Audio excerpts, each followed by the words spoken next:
प्रिय छात्रों, निर्माण आईएएस संस्थान यूपीएससी 2023 व 2024 के प्रीलिम्स परीक्षा को ध्यान में रखते हुए आप सबके लिए बहुविकल्पीय प्रश्न उत्तर श्रृंखला लेकर आ रही है, जो प्रतिदिन के समसामयिक प्रश्नों के साथ सामान्य अध्ययन के अलग अलग विषयों संबंधी बहुविकल्पीय प्रश्नों को कवर करेगा। ये कार्यक्रम प्रतिदिन शाम 8 बजे हमारे यूट्यूब चैनल पर प्रसारित किया जाएगा।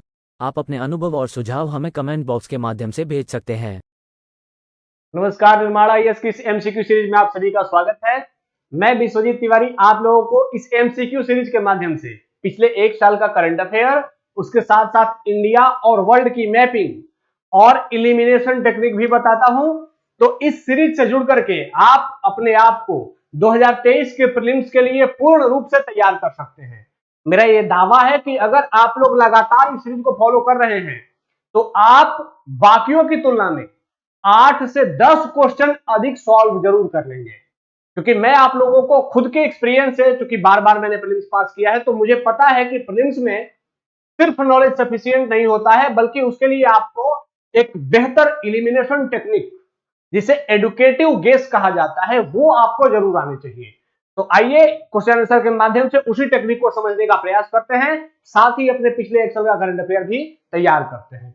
तो आइए आज का पहला क्वेश्चन देखते हैं।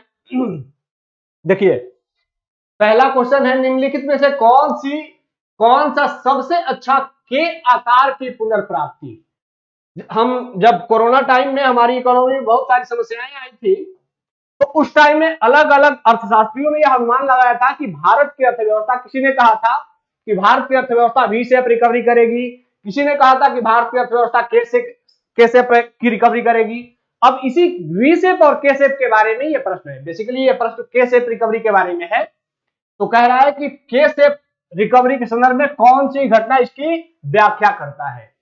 तो पहला ऑप्शन है कि मंदी के बाद अर्थव्यवस्था के अलग अलग हिस्से अलग अलग दरों, समय या परिमाण में ठीक होते हैं, तो इसे के शेप रिकवरी कहा जाता है। दूसरा ऑप्शन कह रहा है मंदी के बाद आर्थिक सुधार की गति शुरुआत में तेज होती है और बाद में धीमी हो जाती है, तो ये के शेप रिकवरी है। अच्छा, मैं आप लोगों को दिखाते भी चल रहा हूं। जैसे सेकंड ऑप्शन कह रहा है कि मंदी के बाद, ये एक मंदी का ढांचा मैंने बना लिया। इसमें सेकंड कह रहा है कि आर्थिक सुधार की गति शुरुआत में तेज है, अर्थात यहां से ऐसे चली और फिर बाद में धीमी हो जाती है और बाद में धीमी हो जाती है। तो क्या ये के शेप है? कहीं से के लग रहा है? तो ये मुझे तो कहीं से के नहीं लग रहा है। ठीक है, अगले ऑप्शन पे आते हैं कि मंदी के बाद आर्थिक सुधार की प्रक्रिया तेज गति से होती है और यह लंबे समय तक जारी रहती है, जिससे अर्थव्यवस्था में मुद्रास्फीति बढ़ती है। अब ये कह रही है कि अर्थव्यवस्था में ऐसी रिकवरी चल रही है, यह के शेप है? ये अब आप देखेंगे। डी ऑप्शन कह रहा है कि मंदी के बाद आर्थिक विकास की दर और सभी क्षेत्रों में राजकोषीय समेकन की प्रक्रिया में तेजी आती है, जिससे समग्र आर्थिक स्थिरीकरण हो जाता है। यह भी संभवतः इसी के बारे में बात कर रहा है कि सभी अर्थव्यवस्था के सभी क्षेत्र में तेजी से विकास होता है। तो के शेप रिकवरी बेसिकली होती क्या है? अब यहां पे मैं एक के बना रहा हूं। ये देखिए, के का मतलब है कि अर्थव्यवस्था पहले यहां पर थी, यहां से शुरुआत में यहां हम थे, बाद में अचानक से डिप करके हम यहां चले आए, जैसे कोरोना या फिर कोई ऐसी कोई परिघटना हो जाए जिससे अर्थव्यवस्था को अचानक से झटका लगता है, तो अर्थव्यवस्था यहां से यहां आ गई।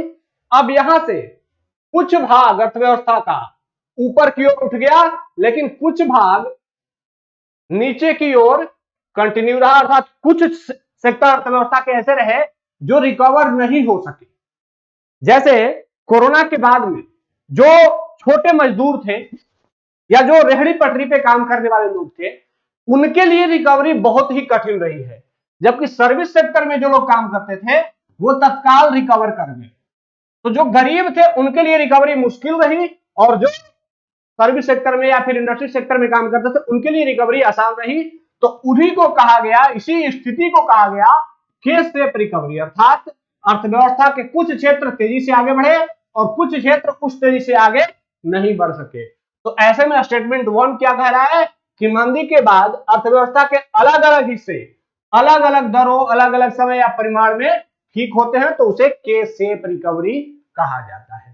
ठीक है, ये एक न्यूज है, no case safe recovery in India pandemic level to reduce inequality, SBI economist. तो ये ऐसा रिकवरी एसबीआई इकोनॉमिस्ट का आकलन रहा है कि हमारे यहाँ केस सेफ रिकवरी नहीं हुई है। खैर आगे बढ़ते हैं अगले क्वेश्चन की ओर। यह देखिए, ये क्वेश्चन संभवतः हो सकता है कि इस बार सीधे सीधे पूछ लिया जाए, ऐसे ही पूछ लिया जाए। प्रश्न क्या कह रहा है, in the context of economic policy making which one of the following best defines borewell strategy. Borewell strategy को सबसे बढ़िया कौन डिफाइन करता है इन स्टेटमेंट्स में?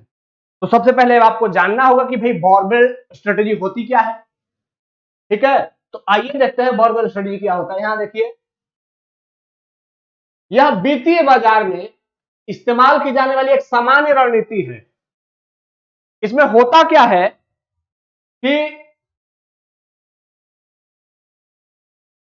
जो यहां इकोनॉमी में जब कोई अचानक से बड़ा सा डिसास्टर आ जाता है तो इकोनॉमी में कुछ सरकारें ऐसा प्रयास करती हैं कि जो इकोनॉमिक गति थी, आर्थिक विकास की गति थी, वह बिना प्रभावित हुए अर्थव्यवस्था के वैसे क्षेत्र जो कि डिसास्टर से अधिक प्रभावित हुए उनको कुछ अच्छा बैकअप देना।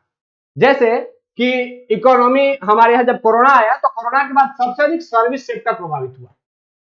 ठीक है, जबकि एग्रीकल्चर पर कोरोना का बहुत अधिक प्रभाव नहीं पड़ा।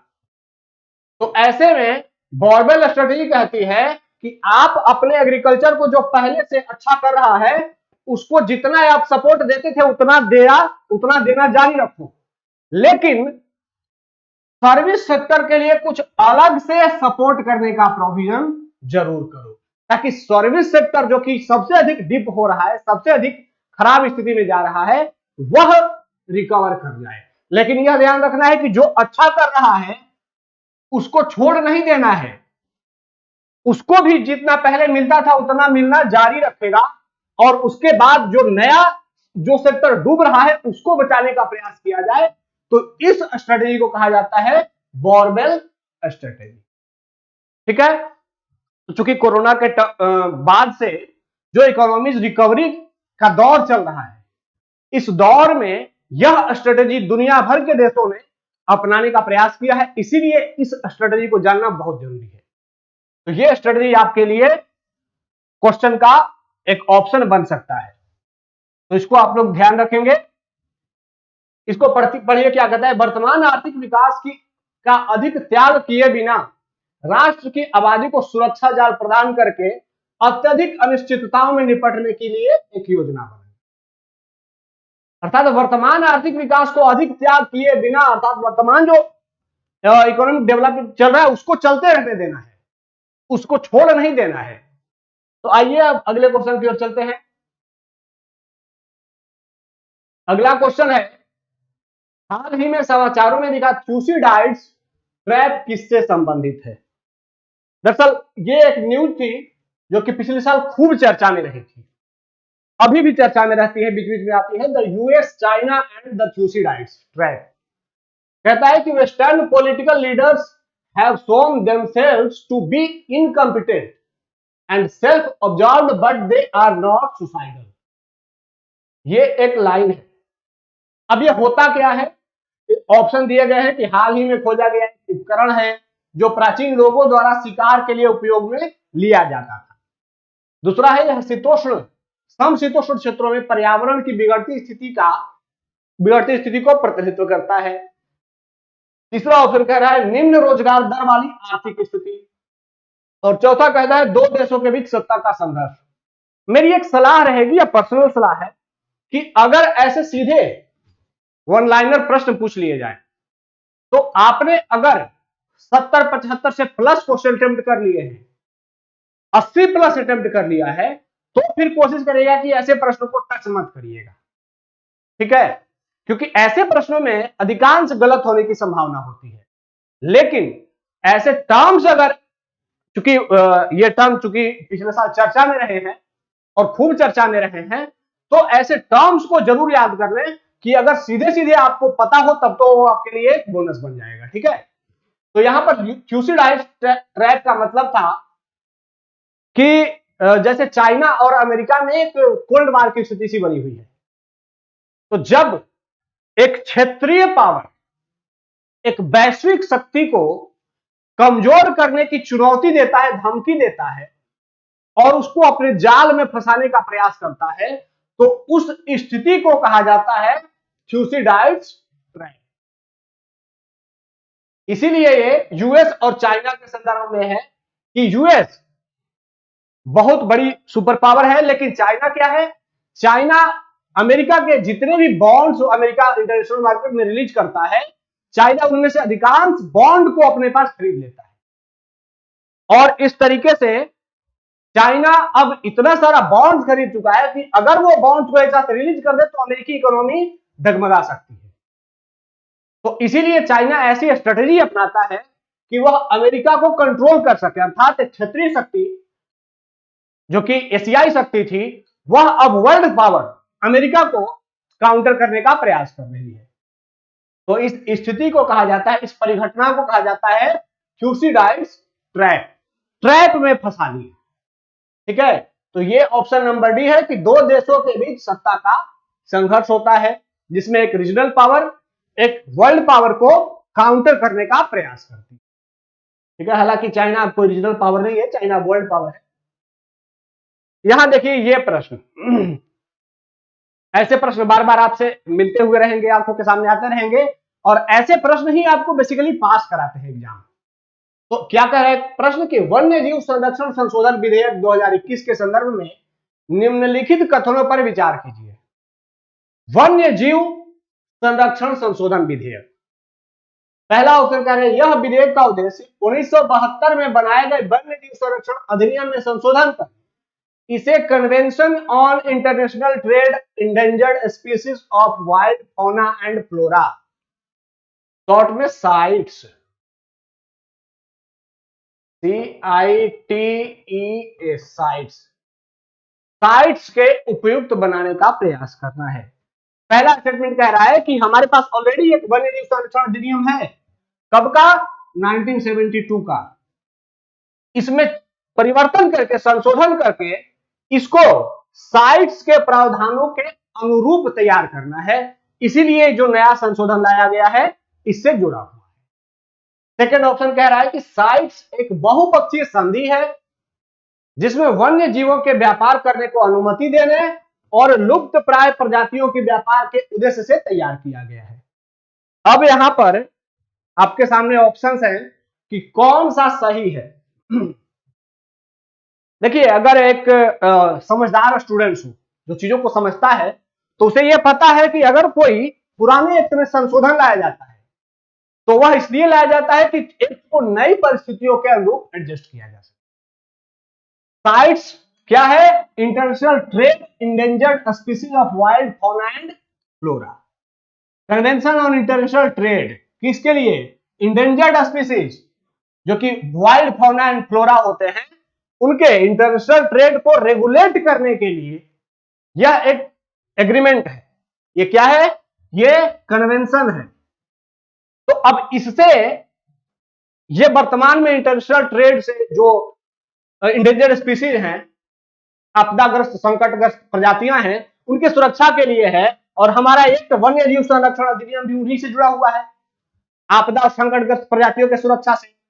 तो संभव है कि वर्तमान में इस साइट के प्रावधानों के अनुरूप करने के लिए इसमें संशोधन किया गया हो, ऐसा संभव है ना, बिल्कुल हो सकता है। तो जहां तक अगर एक जानकारी कम हो और समझदार स्टूडेंट हो तो पहले स्टेटमेंट को समझ लेगा कि वो सही स्टेटमेंट है। अब सेकंड स्टेटमेंट को पढ़िए कि साइट्स एक बहुपक्षीय संधि है जिसे वन्य जीवों के व्यापार को अनुमति देने और लुप्त प्राय प्रजातियों के व्यापार के उद्देश्य से, व्यापार के उद्देश्य से और व्यापार की अनुमति देने के लिए तैयार किया गया है, या व्यापार पर रोक लगाने के लिए किया गया है। तो ये बात अगर आप समझ गए कि अनुमति देने की बात कर रहा है, तो आप समझ जाएंगे कि अनुमति देना ये गलत हो सकता है, और जैसे ही आपने इसको गलत मारा आपका आंसर निकल गया केवल एक। ठीक है, यही आंसर है आपका। अब ये देखिए, हाल ही में शुरू ग्रैंड ऑनियन चैलेंज के संदर्भ में निम्नलिखित कथनों पर विचार कीजिए। अच्छा, ऐसे कभी कभी प्रश्न आते हैं जो हमें लगता है कि बहुत बड़े होंगे। ग्रैंड ऑनियन चैलेंज मतलब अरे भाई यूपीएससी किसी प्याज के बारे में पूछेगा, यूपीएससी है वो तो कुछ बहुत बड़ी बात पूछ रहा होगा। ग्रैंड ओनियन चैलेंज है, इसका मतलब कोई बहुत बड़ा ग्रैंड होगा जो कि परत दर परत ओनियन जैसे खुलता है वैसा खुलता होगा, ऐसा ही चैलेंज होगा ये। आइए देखते हैं, इसे 5 जुलाई 2022 को केंद्रीय कृषि मंत्रालय द्वारा राज्यों के सहयोग से शुरू किया गया है। सेकंड है, यह चैलेंज युवा व्यवसायियों के लिए अंतरराष्ट्रीय बाजार में नए अवसर की तलाश करता है। अब सत्य कथन की पहचान करनी है, तो जो ट्रिक है वो ट्रिक बताता है कि पहले तो कीजिए अगर डेट सीधे सीधे आ जाए, यूपीएससी यूजुअली डेट नहीं पूछता है, लेकिन डेट या डिजिट दे दे यूपीएससी तो वो डेट और डिजिट गलत ही देता है, यूपीएससी यूजुअली गलत देता है। दूसरा कि मंत्रालय अगर यूपीएससी देता है तो मंत्रालय भी यूपीएससी यूजुअली गलत ही देता है। ठीक है, तो यहां पर मंत्रालय भी है, डिजिट भी है, तो दो दो ऐसे पॉइंट्स हैं जहां पर कि गलत होने की संभावना है। दूसरा, यह चैलेंज युवा व्यवसायियों के लिए अंतरराष्ट्रीय बाजार में नए अवसरों की तलाश करता है। तो पहला अगर हम देखें ग्रैंड ओनियन चैलेंज है क्या, बेसिकली ग्रैंड ओनियन चैलेंज कुछ स्पेशल नहीं है। देश में प्याज की खेती के संदर्भ में प्याज की प्री हार्वेस्टिंग से लेकर के पोस्ट हार्वेस्टिंग तक, अर्थात प्याज के बोने से लेकर के उसके बाजार में बिक जाने तक के संपूर्ण क्रियाविधि में टेक्निकल डेवलपमेंट, कोई नया इनोवेशन लाने के लिए यह चैलेंज शुरू किया गया है। अब मैंने कहा ना कि जैसे ही स्टूडेंट देखेंगे ग्रेट ऑनियन चैलेंज, ऑनियन तो उनको लगेगा कि नहीं यूपीएससी प्याज थोड़ी पूछेगा, लेकिन यूपीएससी तो प्याज पूछ लेगा भाई, तो आपको प्याज के लिए तैयार रहना है। ग्रेट ऑनियन चैलेंज का मतलब ही है कि प्याज के कृषि में अगर कोई चैलेंज आप कोई एक नया इनोवेशन प्रस्तुत कर सके तो उसी के संदर्भ में चैलेंज दिया गया है। ठीक है, हाँ यहां पर ध्यान रखना है कि कृषि मंत्रालय और डेट ये दोनों डाउटफुल होते हैं। मंत्रालय जब भी दिया जाता है तो डाउटफुल होता है। ये चैलेंज कौन दे रहा है, ये चैलेंज कृषि मंत्रालय ही दे रहा है, यहां पर ये सही रखा गया है, डेट इरर गलत रखा गया है। ठीक है, तो इस तरीके से पहला ऑप्शन गलत है। दूसरा वाला है कि अगर आप क्वालिटी स्टूडेंट्स हैं, कोई इनोवेटिव पर्सन है, तो ऐसे में आप अगर कोई क्वालिटी फॉर्मूला प्रस्तुत करते हैं, क्वालिटी इनोवेशन प्रस्तुत करते हैं, तो आपको अंतरराष्ट्रीय बाजार में नए अवसर भी मिलेंगे। तो सेकंड ऑप्शन तो सही है, लेकिन पहला ऑप्शन गलत है और सेकंड सही है, तो ऑप्शन नंबर 2 सही हो जाएगा। ठीक है, चलिए आगे बढ़ते हैं। अब देखिए ये 2021 का यूपीएससी का एक क्वेश्चन है। मैं एक यूपीएससी का क्वेश्चन भी शामिल करता हूं ताकि आप लोगों को यह बता सकूं कि यूपीएससी के क्वेश्चंस कैसे होते हैं और उसको इलिमिनेट कैसे करना होता है अगर आपके पास कम जानकारी हो तब भी। आइए देखते हैं। कहता है कि भारत में नियोजित अनियत मजदूरों के संदर्भ में निम्नलिखित कथनों पर विचार कीजिए। यहां कह रहा है कि पहला स्टेटमेंट कि सभी अनियत मजदूर कर्मचारी भविष्य निधि सुरक्षा के हकदार। सेकेंड स्टेटमेंट कहता है कि सभी अनियत मजदूर नियमित कार्य समय एवं समयोपरि भुगतान के हकदार हैं। तीसरा कहता है सरकार अधिसूचना के द्वारा यह विनिर्दिष्ट कर सकती है कि कोई प्रतिष्ठान या उद्योग केवल अपने बैंक खातों के माध्यम से मजदूरी का भुगतान करेगा। अब कह रहा है उपयुक्त कथनों में से कौन सा सही है। अब थोड़ा दिमाग लगाइएगा। पहला तो कि अगर कोई एब्सोल्यूट स्टेटमेंट हो जाए, सभी सच है, तो ये यूजुअली गलत होता है। सभी गलत है तो भी गलत होता है। तो पहला स्टेटमेंट पड़ता है कि सभी अनियत मजदूर कर्मचारी भविष्य निधि सुरक्षा के हकदार हैं। अरे भाई, कर्मचारी भविष्य निधि सुरक्षा के हकदार अनियत मजदूर, अनियत जो कि नियमित काम नहीं करते हैं, कर्मचारी भविष्य निधि के हकदार कौन होते हैं, जो कि किसी लिमिटेड या फिर सरकारी कंपनी में काम कर रहे होते हैं। तो सभी मजदूर कैसे आ जाएंगे उसमें, सभी मजदूर नहीं आएंगे ना, नहीं तो पहला ऑप्शन सीधे गलत हो गया। सेकंड है कि सभी अनियत मजदूर नियमित कार्य समय और समय परिभुगतान, भाई कार्य समय निश्चित हो, भुगतान समय पर हो, ये तो सभी मजदूरों का हक है ना, ये तो सबका हक है। तो सेकंड वाला स्टेटमेंट सभी होते हुए भी सही है। अब पहला जैसे ही गलत हुआ, देखिए आपको आपका आंसर निकल गया, फिर ज्यादा कुछ सोचने की जरूरत ही नहीं थी। तो थोड़ा सा बस सोचना था कि पहला स्टेटमेंट खुद ही कह रहा था कि आओ मुझे गलत करो, मैं गलत हो रहा हूं, आप बस मुझे देख लो। जैसे ही आपने देखा आपका सीधे आंसर निकल गया। ठीक है, तो इस तरीके से यूपीएससी के क्वेश्चनों के साथ भी मैं आप लोगों को इस रूबरू कराते रहता हूं और बताते रहता हूं कि एग्जामिनर्स का माइंडसेट क्या होता है क्वेश्चन बनाते समय। ठीक है, आइए आगे देखते हैं। मैप का क्वेश्चन है, ये वर्ल्ड मैपिंग का क्वेश्चन है। पहला स्टेटमेंट है सत्य कथन की पहचान करनी है कि हॉर्न ऑफ अफ्रीका को सोमाली प्रायद्वीप भी कहा जाता है। दूसरा स्टेटमेंट है हॉर्न ऑफ अफ्रीका में इथियोपिया, इरिट्रिया, सोमालिया और जिबूती शामिल है। तीसरा, सोमालिया की जलधारा हिंद महासागर में गर्म जलधारा है। चौथा, बॉब अलमंडेब जल संधि इरिट्रिया को जिबूती से अलग करता है। उपयुक्त कथनों में से कौन सा सही है? अब आप लोग इसका आंसर बताएंगे कि हॉर्न ऑफ अफ्रीका को सोमाली प्रायद्वीप भी कहा जाता है, सही है कि गलत है? हॉर्न ऑफ अफ्रीका में इथियोपिया, इरिट्रिया, सोमालिया और जिबूती शामिल हैं। सोमालिया की जलधारा हिंद महासागर की ही जलधारा है और गर्म जलधारा है। बॉब अलमंडेब इरिट्रिया को जिबूती से अलग करता है। आइए इसको देखते हैं मैप से।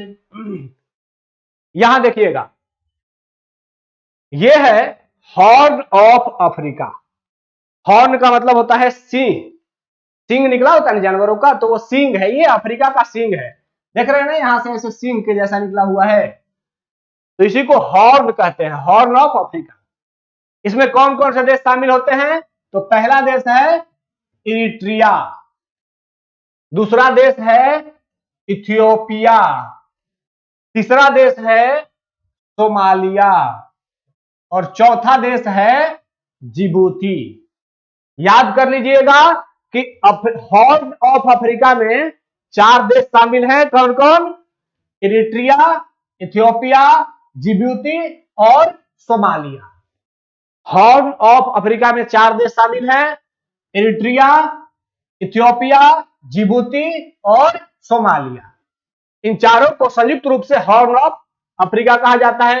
अब यहां देखिए, ये अफ्रीका है और यहां ये एशिया है।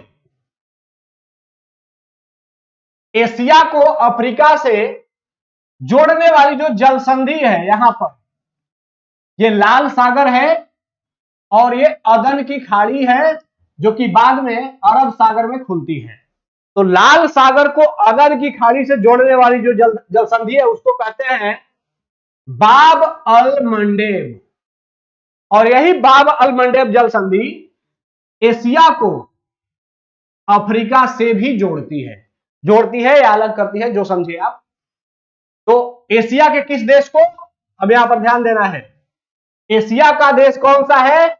एशिया का देश है यमन, अरब प्रायद्वीप का देश है यमन। और अफ्रीका का कौन सा देश है? जिबूती। तो बाब अल मंडेब जो जल संधि है, वो अफ्रीका के जिबूती को एशिया के यमन देश से जोड़ता है या अलग करता है, या लाल सागर को अदन की खाड़ी से जोड़ता है।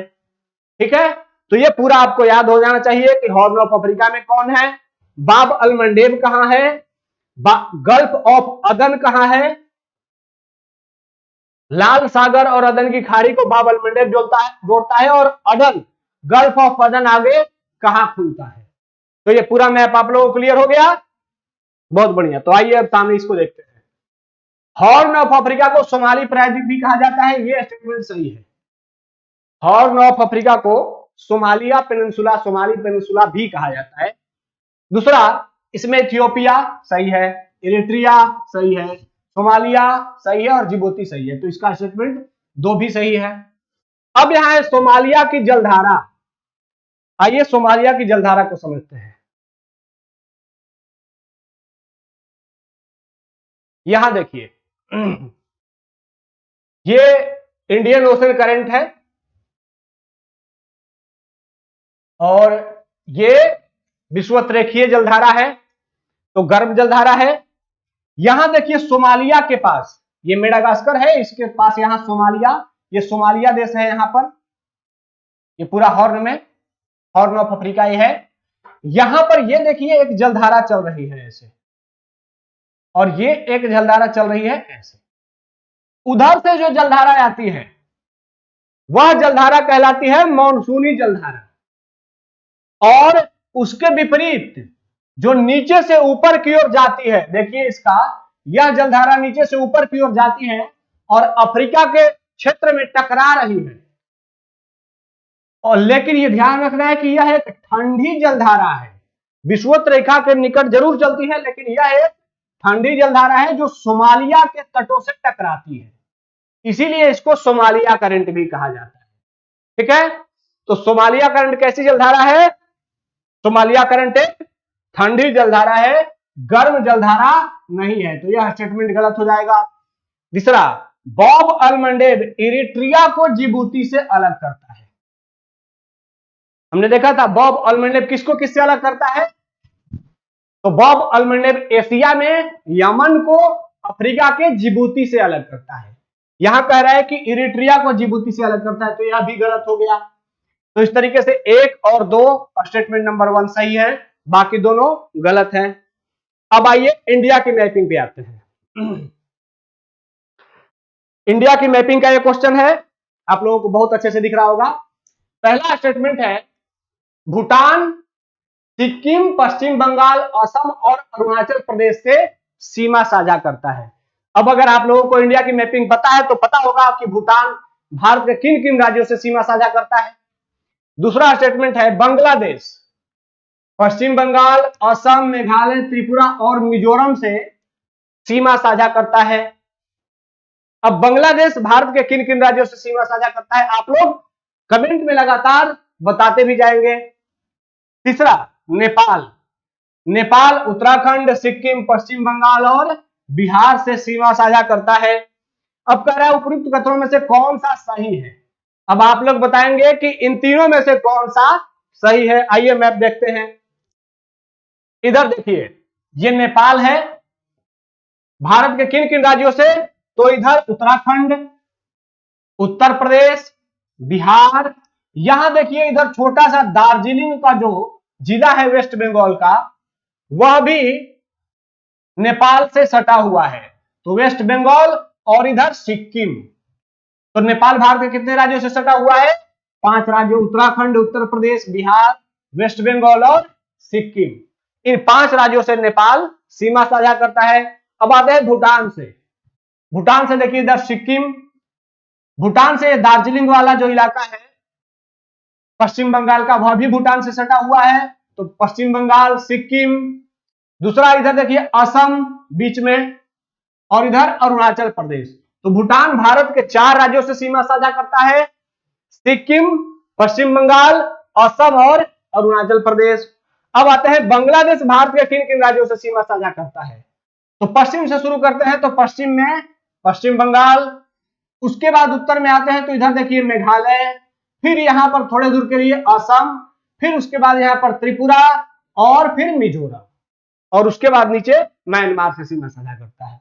तो भारत के किन किन राज्यों से हो गया बांग्लादेश, पश्चिम बंगाल, असम, मेघालय, त्रिपुरा और मिजोरम, अर्थात 5 राज्यों से सीमा साझा करता है बांग्लादेश।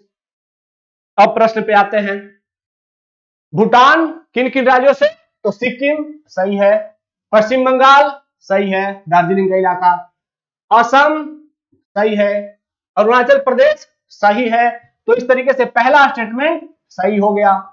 बांग्लादेश भारत के किन किन राज्यों से, तो बांग्लादेश पश्चिम में तो पश्चिम बंगाल है ही, असम से भी करता है, मेघालय से भी करता है, त्रिपुरा से भी और मिजोरम से भी करता है। तो इन 5 राज्यों से बांग्लादेश सीमा साझा करता है। नेपाल के बारे में आते हैं, उत्तराखंड बिल्कुल ठीक है, सिक्किम सही है, पश्चिम बंगाल सही है। पता है कि थोड़ा सा वो जो दार्जिलिंग का इलाका है उससे नेपाल भी सीमा साझा करता है और बिहार से भी सीमा साझा करता है।